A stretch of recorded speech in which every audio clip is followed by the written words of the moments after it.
Idol, gusto kong pumayat. Piprituhin ko yung itlog. Ganito sana kasi, kung maaari, air fryer mo or non-stick frying pan para walang added oil. Kasi halos lahat ng pagkain, lalo na yung egg, may yolk. Ano yan 100 yan Yung protein niya, 6 grams of protein, 6 grams of fat. So equal sila.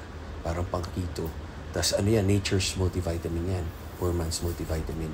So yan ang perfect example na kaya man sana single ingredient lang. Pag itlog lang kain natin, itlog lang. Pag linagyan mo ketchup, ang ketchup carbs, sugar yan.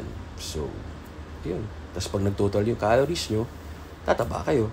Pag kulang naman yung calories nyo, deficit, papayat kayo. Pag kumain kayo ng carbs na sugar, hindi yung complex, hindi yung matagal i-digest, slow release, matutunaw ka agad, ma-absorb ka agad, magugutom ka ulit, mag-release ng insulin. So, kaganahan ka kumain. Kaya gutom kayo lagi. Tama kayo, mali ako, I'm not your doctor. Do what works for you.